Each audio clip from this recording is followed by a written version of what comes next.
నమస్తే సకులు. ఈరోజు కథ పేరు నమ్మకం. వీరాచారి అనే ఆయన ఘనవైద్యుడు. ఆయన హస్తవాసి మంచిదని అంతా చెప్పుకుంటారు. దళప్ప అనేవాడు వైద్యం నేర్చుకునేందుకు ఆయన వద్ద శిష్యుడిగా చేరాడు. గురువు ప్రతిభ చూస్తే వాడికి అంతటి వాడిని కావడం సాధ్యమా అని భయంగానూ అసూయగానూ ఉండేది.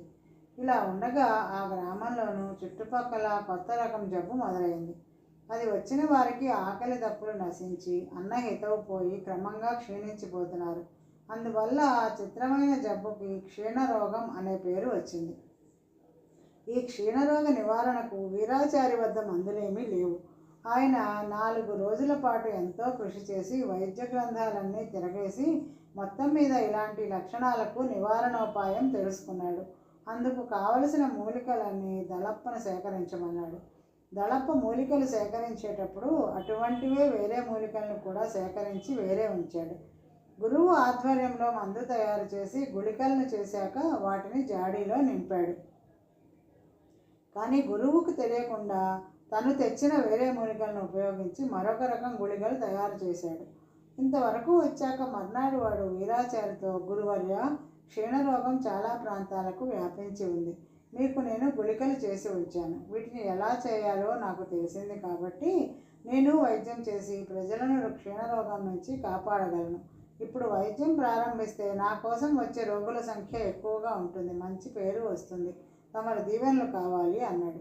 అందుకు వీరాచారి తల అడ్డంగా ఊపి, వైద్యం తెలియడం వేరు, చేయడం వేరు. నువ్వు ఇంకా సంవత్సరం పాటు నా వద్ద ఉంటే తప్ప సొంతగా వైద్యం చేయలేవు అన్నాడు. అప్పుడైనా ముందుగా చిన్న చిన్న జబ్బులతో ప్రారంభించాలి. క్షీణరోగం ఎంతో ప్రమాదకరమైనది. మందు తెలిసినంత మాత్రాన అంత కఠినమైన జబ్బుకు వైద్యం ప్రారంభిస్తూ వైద్యుడిగా నువ్వు మంచి పేరు తెచ్చుకోలేవు అని చెప్పాడు.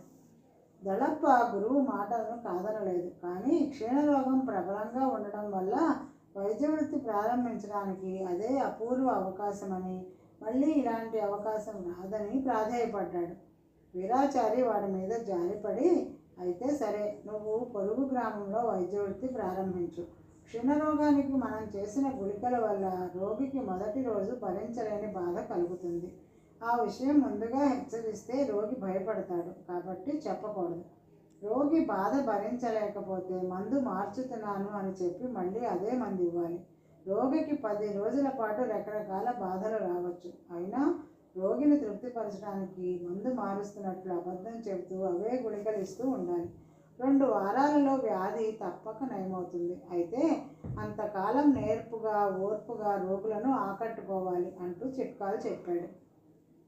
ఈ వింత వ్యాధికి మందు ఉన్న కొత్త వైద్యులు రోగులను ఆకట్టుకోవడం కష్టం. అందుకని దళప్ప ఒక ఉపాయం పన్నాడు. వాడు బయలుదేరే ముందు అసలు గుళికలు తను తీసుకుని నకిలీ గుళికలను గురువు వద్ద ఉంచాడు. నకిలీ గుళికల వల్ల రోగులకు వ్యాధి నయం కాదు. అందువల్ల ఆయనకు చెడ్డ పేరు వస్తుంది. క్రమంగా తనకు మంచి పేరు వస్తుంది. ఇలా ఆలోచించిన దళప్ప పొరుగురు చేరుకుని క్షీరరోగ నిపుణుడిగా తనకై తాను చెప్పుకుని వైద్యం ప్రారంభించాడు. ఆ ఊళ్ళో ఆ జబ్బుతో బాధపడుతున్న వాళ్ళు 100 మందికి పైగా ఉన్నారు. కానీ వాళ్ళలో 2 మాత్రం దళప్ప వద్దకు వైద్యం కోసం వచ్చారు. వాడిచ్చిన గుళికలు మింగగానే మర్నాటికల్లా 2కి భరించలేనంత కడుపు నొప్పి వచ్చింది. దళప్ప రోగుల ఇంటికి వెళ్ళి భయపడవద్దని, మందు మారుస్తానని, ఎలాంటి ఇబ్బంది వచ్చినా 2 వారాల పాటు తన మందును భరించమని, అప్పటికి తన వైద్యం పనిచేయకపోతే ఊరు విడిచి వెళ్ళిపోతానని నచ్చజెప్పాడు.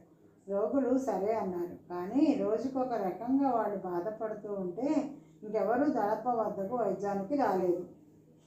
ఈలోగా పొరుగురు వీరాచారి క్షీణరోగానికి వైద్యం ప్రారంభించినట్లు ఆ ఊరుకు కబురు చేరింది.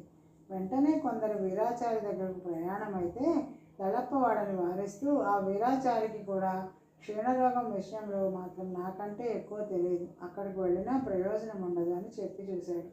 అయినా వీరాచారి వద్దకు వెళ్ళదలిచిన వాళ్ళు వెళ్ళనే వెళ్ళారు.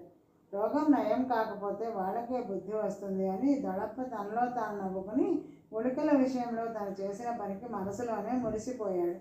అయితే వాడు ఊహించిన దానికి భిన్నంగా 4 రోజుల్లోనే వీరాచారి వద్దకు వెళ్ళిన వాళ్ళు క్షేమంగా తిరిగి వచ్చారు. వాళ్ళకి జబ్బు 3 రోజుల్లోనే పూర్తిగా తగ్గిపోయిందట. శరీరంలో ఎలాంటి బాధ కలగలేదట. అది చూసి అంతవరకు దళపతో వైద్యం చేయించుకుంటున్న వాళ్ళు కూడా తమకు కాస్త గుణం కనిపిస్తున్నా పట్టించుకోకుండా వీరాచారి వద్దకు వెళ్ళిపోయారు. ఇలా జరుగుతుందని ఊహించని దళప్ప కోపం పట్టలేక తను బయలుదేరి వీరాచారి ఇంటికి వెళ్ళాడు. ఆ సమయంలో వీరాచారి ఇల్లు రోగులతో కిటకిటలాడుతూ ఉండడం వల్ల దళప్పకు ఆయనతో మాట్లాడటం సాధ్యపడలేదు. బాగా చీకటి పడే వరకు వేచి ఉండి రోగులందరూ వెళ్ళిపోయాక వాడు గురువును పలకరించి, తమరు నాకు చాలా అన్యాయం చేశారు అన్నాడు. వీరాచారి ఆశ్చర్యపడి దళప్పతో, నేను నీకు అన్యాయం చేశానా? ఏమన్యాయం చేశాను అని అడిగాడు. క్షీణరోగం తగ్గడానికి 2 వారాలు పట్టే మందు అని నాకు చెప్పారు. అది కూడా కొద్ది రోజులు రోగిని తీవ్రంగా బాధ పెట్టే విధంగా ఉంటుంది అని చెప్పారు. మీరేమో సునాయాసంగా 3 రోజుల్లోనే జబ్బును తగ్గించే మందును వాడారు. అందువల్ల రోగులెవరూ నా వద్దకు రావడం లేదు అన్నాడు దళప్ప. ఇది విని వీరాచారి ఆశ్చర్యపడి, నువ్వు తయారు చేసి ఇక్కడ వదిలిపోయిన మందునే నేను రోగులకి వాడుతున్నాను. ఈ మందు విషయంలో నేనేమీ నీ దగ్గర దాచిపెట్టలేదే. ఏ ఏ మూలికలు అవసరమో వాటిని ఏ ఏ పళ్ళలో కలిపి మందు ఎలా తయారు చేయాలో అంతా వివరంగా నీకు చెప్పాను. నీ చేతనే ఆ మందును కూడా తయారు చేయించాను అన్నాడు. ఈ మాటలు వింటూనే దళప్ప తెల్లపోయాడు. అంటే తెలియకుండా తను చేసిన మందు వీరాచారి మందు కంటే గొప్పదన్నమాట. వీరాచారి వైద్య గ్రంథాలు క్షుణ్ణంగా పరిశీలించి తెలుసుకున్న మందు కంటే తన ఊహకు తట్టిన మందు ఇంకా గొప్పదన్నమాట. ఈ విషయాన్ని దళప్ప వీరాచారికి చెప్పి, గురువర్య, నా ఊహ ముందు మీ వైద్య జ్ఞానశాస్త్రం తీసికట్టు. ఇక నుంచి నాకు తోచిన మందులు తయారు చేస్తుంటాను. వాటితో మీరు రోగులకు వైద్యం చేయండి. మీ ఆదాయం ఇంకా పెరుగుతుంది. నా గొప్పతనాన్ని గుర్తించి మీ ఆదాయంలో నాకు సగం వాటా ఇవ్వండి అన్నాడు ఉత్సాహంగా. ఆ మరుక్షణం వీరాచారి ముఖం కోపంతో ఎర్రపడింది.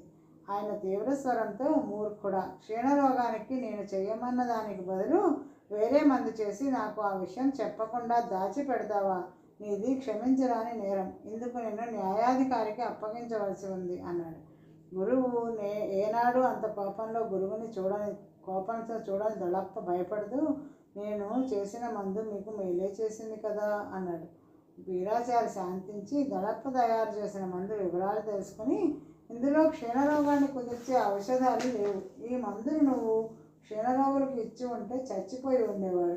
ఈ క్షణం నుంచి ఈ గుళికలను వాడడం మానేస్తాను. రాత్రికి రాత్రి అసలు మందును తయారు చేసుకుంటాను అని అప్పటికప్పుడు మూలికలను సేకరించి దళప్ప చూస్తూ ఉండగా ఆ రాత్రి ఆయన కష్టపడి మళ్ళీ గుళికలు తయారు చేశాడు.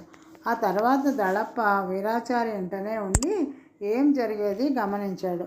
క్షీణరోగులు అసలు గుళికలను సేవించి సునాయాసంగా 3 రోజుల్లో మామూలు మనుషులు అయ్యారు. ఇలా ఎందుకు జరిగిందో దళప్పకు అర్థం కాలేదు. అప్పుడు వీరాచారి దళప్పతో, మనిషి జబ్బులకు మందులే కాక నమ్మకం కూడా ఒక్కొక్కసారి అద్భుతంగా పనిచేస్తూ ఉంటుంది. నా మందు మీద ఉన్న నమ్మకంతో, నా వైద్యం మీద గురితో రోగులు నా వద్దకు వచ్చారు. వారి వ్యాధి నయమైంది. కానీ ప్రతిసారి అలా జరగదు. కాబట్టి నువ్వు చేసింది చాలా పెద్ద తప్పు. రోగుల జీవితాలతో ఆడుకునేవాడికి వైద్య వృత్తి తగదు. నువ్వు మరే వృత్తినైనా చేపట్టు, వెళ్ళు అన్నాడు. గురువు మాటలు నిజమేనని గ్రహించి దళప్ప మారు మాట్లాడకుండా తల వంచుకొని అక్కడి నుంచి బయటికి వెళ్ళాడు. మరొక కథ.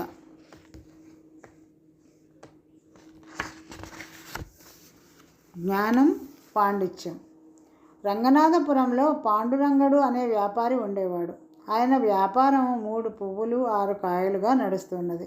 అయితే ఆయన కొడుకులిద్దరూ పెరిగి పెద్దవాళ్ళు అవుతున్నా ఒక్కడికి వ్యాపారం పట్ల ఆసక్తి లేదు. పాండురంగడు పెద్ద కొడుకు శ్రీనాథుడు ఏకసంథాగ్రాహి. ఎంత క్లిష్టమైన గ్రంథాన్నైనా సరే ఒక్కసారి చదివితే చాలు వాడికి పూర్తిగా గుర్తుండిపోయేది. గొప్ప పండితుడు కావాలని వాడి కోరిక. శ్రీనాథుడి తమ్ముడు కమలనాభుడు కూడా విద్యావంతుడు కావాలని కలలు కంటున్నాడు. నిఘంటు సహాయంతో కావ్యాలలోని పద్యాలను అర్థం చేసుకుని ఆకలింపు చేసుకుంటూ తన జ్ఞానతృష్ణను తీర్చుకుంటున్నాడు వాడు. ఒక రోజున పాండురంగడి ఇంటికి బృహస్పతి అనే గురువు వచ్చాడు. ఆయన సమీపారణ్యంలో గురుకులాశ్రమం నడుపుతున్నాడు. అప్పుడప్పుడు దేశ సంచారం చేసి తనకి శిష్యులు కాదగ్గ కొందరిని ఎన్నిక చేసుకుంటూ ఉంటాడు ఆయన. పాండురంగడు తన కొడుకుల గురించి ఆయనకు చెప్పుకొని, నా కుమారులు విద్యావంతులు కావడం నాకు ఇష్టమే, కానీ నా వ్యాపారానికి వారసులు కావాలి కదా. తమరు వాళ్ళిద్దరినీ పరీక్షించి వాళ్ళలో ఒక్కడినైనా వ్యాపారం చేయడానికి ఒప్పించండి అని కోరాడు. బృహస్పతి శ్రీనాథుడిని పిలిచి ఏమేమి గ్రంథాలు చదివింది అడిగి తెలుసుకుని ఆశ్చర్యపడ్డాడు. ఆయా గ్రంథాలలో ఏ మూల ఏమున్నా వాడు మక్కిగా చెప్పేస్తున్నాడు. తర్వాత బృహస్పతి కమలనాభుడిని పిలిచి కొన్ని ప్రశ్నలు వేశాడు. వాడు చాలా గ్రంథాలే చదివాడు, కానీ ఏది కూలంకషంగా రాదు. ప్రతి గ్రంథంలోనూ వాడికి నచ్చిన భాగాలు కొన్ని ఆకలింపు చేసుకున్నాడు. నువ్వు చాలా పుస్తకాలే చదివావు, కానీ ఒక్కటి పూర్తి చేయలేదు. అందువల్ల నీది మిడిమిడి జ్ఞానం అన్నాడు బృహస్పతి. ఆర్య, ఆ విషయం నాకు తెలుసు. అయితే మొత్తం పుస్తకాన్ని ఆకలింపు చేసుకునే శక్తి నాకు లేదు. నాకు ఆసక్తి కలిగించే భాగాలను మాత్రం ఎలాగో అలా కష్టపడి అర్థం చేసుకుంటున్నాను అన్నాడు కమలనాభుడు. బృహస్పతి వాడితో ఇంకేమీ చెప్పలేదు. ఆయన పాండురంగడితో, నీ పెద్ద కొడుకు వ్యాపారానికి పనికి వస్తాడు, రెండో వాడు పండితుడవుతాడు. ఇద్దరినీ కొంతకాలం పాటు నా ఆశ్రమానికి తీసుకెళ్ళి ఉంచుకొని పంపుతాను అన్నాడు. పాండురంగుడు ఆశ్చర్యంగా, ఎలాంటి పుస్తకాన్నైనా ఇట్టే కంఠస్థం చేసే పెద్దవాడిని వ్యాపారిని చేస్తానంటున్నారు, మిడిమిడి జ్ఞానం ఉన్న చిన్నవాడిని పండితుడిని చేస్తానంటున్నారు. మీరు ఈ విషయమై లోతుగా ఆలోచించినట్లు లేదు అన్నాడు. దానికి బృహస్పతి మందహాసం చేసి, ఆ విషయం నీకు రేపటికల్లా అర్థమవుతుంది. ఈలోగా నేను నీకు ఒక సాయం చేయదలిచాను. నాకు వైద్యశాస్త్రంలో ప్రావీణ్యత ఉంది. మీ ఇంట్లో ఎవరైనా వింత రకం జబ్బుతో బాధపడుతూ ఉంటే చెప్పు, మంచి మందు ఇచ్చి వెళ్తాను అన్నాడు. పాండురంగడు ఇంటిల్లిపాదిని ఒక చోట సమావేశపరిచి బృహస్పతి అన్న మాటలు చెప్పాడు. వెంటనే అందరూ తమకున్న జబ్బుల గురించి చెప్పుకున్నారు. వారిలో పాండురంగడి తల్లి జబ్బు వింతగా ఉన్నది. ఆవిడకు పిల్లిని చూస్తే తలనొప్పి వస్తుంది. పిల్లి వెళ్ళిపోయిన కాసేపటికి అది మాయమవుతుంది. ఈ మాటలు విని బృహస్పతి అప్పటికప్పుడు తాళపత్రాలపైన ఏదో రాసి పాండురంగడికి ఇచ్చి, ఇందులో నీ తల్లి జబ్బుకి చికిత్స వివరాలు రాశాను. రాత్రిపూట ఏకాంతంలో చదివి ఇందులోని విశేషాలను అర్థం చేసుకో. రేపు మనం కలుసుకున్నప్పుడు వివరాలు నాకు చెప్పు. అంతవరకు ఇందులో విశేషాల గురించి ఎవరితోనూ మాట్లాడకూడదు అన్నాడు. తర్వాత ఆయన శ్రీనాథుడికి కమలనాభుడికి 2 తాళపత్ర గ్రంథాలు ఇచ్చి, వైద్య శాస్త్రానికి సంబంధించిన గ్రంథానికి 2 ప్రతులు నా దగ్గర ఉంటే మీకు ఇస్తున్నాను. ఒక్క రాత్రిలో మీరు ఈ గ్రంథాన్ని ఎంతగా అర్థం చేసుకోగలరో ప్రయత్నించండి అని చెప్పాడు. ఆ రోజు గడిచింది. మర్నాడు అందరం సమావేశమైనప్పుడు ముందుగా పాండురంగడు, ఆర్య, నాకు సంస్కృత భాష రాదు. తమరి తాళపత్రాల మీద ఆ భాషలో రాసిన శ్లోకాలను అర్థం చేసుకోవడం నా వల్ల కాదు అన్నాడు. బృహస్పతి నవ్వి శ్రీనాథుడి వంక చూశాడు. వాడు గర్వంగా, మీరిచ్చిన గ్రంథాన్ని పూర్తి కంఠస్థం చేశాను. ఎక్కడి శ్లోకాన్నైనా అడగండి, అప్పచెప్తాను అన్నాడు. బృహస్పతి వాడిని పలు విధాలా పరీక్షించి మొత్తం గ్రంథాన్ని కంఠస్థం చేయగలిగావు. ఒక్క రోజులో ఇది సాధించడం సామాన్యం కాదు. నువ్వు అసాధారణ ప్రజ్ఞావంతుడివి అని మెచ్చుకొని కమలనాభుడి వంక చూశాడు. కమలనాభుడు వినయంగా తల వంచుకుని, ఈ గ్రంథంలో భాష చాలా క్లిష్టంగా ఉంది. అందువల్ల నాకు ఇది ఆకలింపు చేసుకోవడం చేత కాలేదు. ఇందులో ఒక చోట మా బామ్మ జబ్బుకి సంబంధించిన ప్రసక్తి కనపడింది. ఆ కాస్త నిఘంటువు సాయంతో అర్థం చేసుకున్నాను. ఆవిడ జబ్బును పెరటి మొక్కల సహాయంతో నయం చేయవచ్చు అని చెప్పాడు. ఇందుకు బృహస్పతి తలాడించి, శ్రీనాథుడి జ్ఞాపక శక్తి ఎన్నో విధాలా పనికి వస్తుంది. అందుకే నేను శ్రీనాథుడిని నా వద్ద కొన్నాళ్ళు ఉంచుకొని వ్యాపారస్తుడిగా తీర్చిదిద్దాలి అనుకుంటున్నాను. కమలనాభుడు గొప్ప పండితుడు కాగలడని నా నమ్మకం. వాడిని విద్యావంతుడిగా తీర్చిదిద్దే బాధ్యత కూడా నాదే అన్నాడు. ఈ నిర్ణయం అన్యాయమని, తనకు పండితుడు కావాలని ఉన్నదని శ్రీనాథుడు గోలపెట్టాడు. అప్పుడు బృహస్పతి గంభీరంగా, నా నిర్ణయం సరైనదేనని ఈ పాటికి కనీసం నీ తండ్రికైనా చక్కగా తెలిసి ఉంటుంది పాండురంగ. నీ అభిప్రాయం ఏమిటో చెప్పు అన్నాడు. పాండురంగుడు కొంచెం సేపు మౌనంగా ఆలోచిస్తూ ఊరుకుని, తర్వాత, శ్రీనాథుడు పుస్తకం వంటివాడు. పుస్తకంలో ఉన్న అన్నింటినీ తన జ్ఞాపక శక్తి సాయంతో మెదడులోకి ఎక్కించేయగలడు. కానీ అందువల్ల ప్రయోజనం ఏమిటి? తను కంఠస్థం చేసిన గ్రంథంలో బామ్మకు వైద్య చికిత్స ఉన్నదని కూడా వాడికి తెలియలేదు. భాష రాని వాడికి పుస్తకం ఉపయోగపడదు అనడానికి నా అనుభవమే రుజువు. వైద్య చికిత్స ఎలా చేయాలో సంస్కృతం భాషలో ఉండడం వల్ల నేను అర్థం చేసుకోలేకపోయాను. పాండిత్యం లేని వాడికి జ్ఞానము వృధా అని శ్రీనాథుడు రుజువు చేశాడు.